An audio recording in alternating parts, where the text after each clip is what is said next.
Perkenalkan, nama saya Cynthia Perlisaragi. Saya akan menjelaskan Pancasila sebagai dasar negara.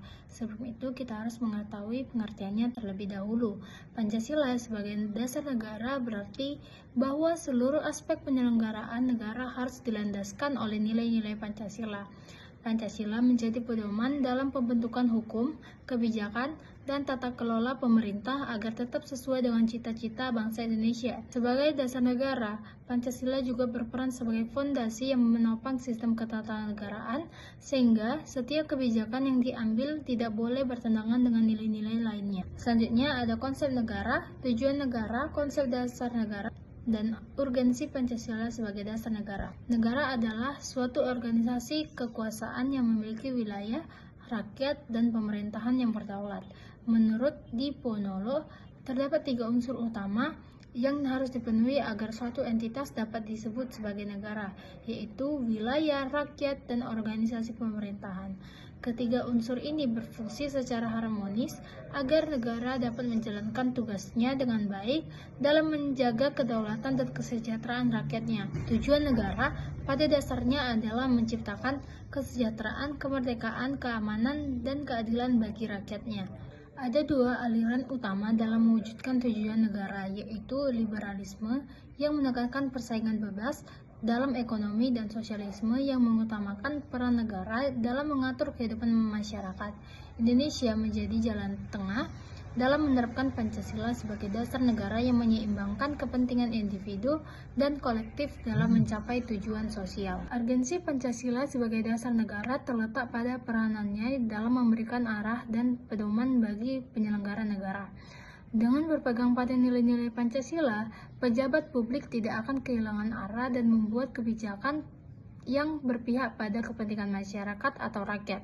Selain itu, partisipasi masyarakat dalam pembangunan juga harus dijiwai oleh nilai-nilai Pancasila agar cita-cita negara yang adil dan makmur dapat terwujud secara bertahap. Selanjutnya, ada hubungan antara proklamasi dengan pembukaan UUD 1945. Proklamasi kemerdekaan 17 Agustus 1945 bukan sekadar pernyataan kemerdekaan, tetapi juga sebagai landasan pembentukan negara.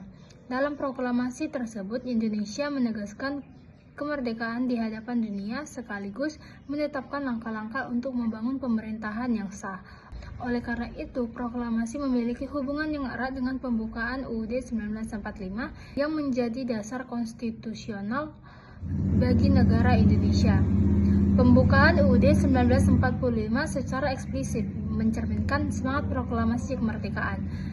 Dalam alinea ketiga pembukaan UUD 1945 dinyatakan bahwa kemerdekaan Indonesia adalah rahmat Tuhan yang harus dipertanggungjawabkan dengan membentuk negara yang berdaulat, adil, dan makmur. Oleh karena itu, antara proklamasi dengan UUD 1945 terdapat hubungan yang tidak dapat dipisahkan, di mana proklamasi menjadi awal perjuangan, sementara pembukaan UUD 1945 memberikan arah dan tujuan dari perjuangan tersebut. Hubungan antara proklamasi dan pembukaan UUD 1945 juga terlihat dalam penetapan konstitusi, presiden, dan sistem pemerintahan yang dilakukan pada 18 Agustus 1945. Pembukaan UUD 1945 menjelaskan lebih rinci tentang cita-cita luhur bangsa yang telah diperjuangkan dalam proklamasi kemerdekaan. Dengan demikian, pembukaan UUD 1945 tidak hanya mengkukuh kemerdekaan bangsa Indonesia, tetapi juga memberikan dasar filosofis dan yuridis dalam menjalankan pemerintahan negara. Selanjutnya, ada hubungan antara Pancasila dengan pembukaan UUD 1945. Hubungan antara Pancasila dengan pembukaan UUD 1945 bersifat formal dan material. Secara formal, Pancasila tercantum secara eksplisit dalam alinea keempat pembukaan UUD 1945 yang menegaskan bahwa dasar negara Indonesia adalah Pancasila. Hal ini menunjukkan bahwa Pancasila memiliki kedudukan yang kuat dalam sistem hukum Indonesia, sehingga seluruh peraturan yang dibuat harus sesuai dengan nilai-nilai Pancasila. Secara material, Pancasila dan pembukaan UUD 1945 memiliki keterkaitan dalam hal isi dan substansi. Pembukaan UUD 1945 membuat nilai-nilai yang menjadi dasar penyelenggaraan negara seperti keadilan sosial, demokrasi, dan persatuan nasional, yang semuanya merupakan inti dari Pancasila. Dengan demikian, pembukaan Undang-Undang Dasar tahun 1945 dapat disebutkan sebagai perwujudan konkret dari Pancasila dalam kehidupan bernegara. Dalam kajian hukum pembukaan UUD 1945 disebut sebagai Stats Fundamental Norm atau norma dasar negara yang tidak dapat diubah. Hal ini menegaskan bahwa kedudukan Pancasila sebagai dasar negara bersifat tetap dan tidak digantikan oleh ideologi lain. Nilai Pancasila harus dijadikan acuan utama. Selanjutnya ada penjabaran Pancasila dalam Undang-Undang Dasar tahun 1945. Pancasila tidak hanya disebutkan dalam pembukaan UUD 1945, tetapi juga dijabarkan dalam pasal-pasal UUD 1945. Setiap sila dalam Pancasila memiliki keterkaitan dengan berbagai ketentuan konstitusi.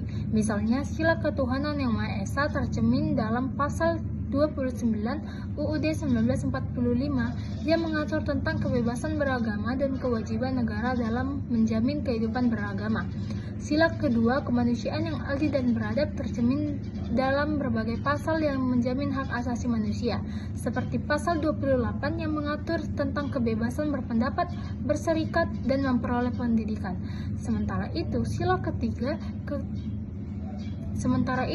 ketiga Persatuan Indonesia dijabarkan dalam pasal-pasal mengatur keutuhan negara dan kebinekaan dalam negara, seperti pasal 35 hingga pasal 37 yang membahas tentang wilayah, bendera, dan bahasa negara.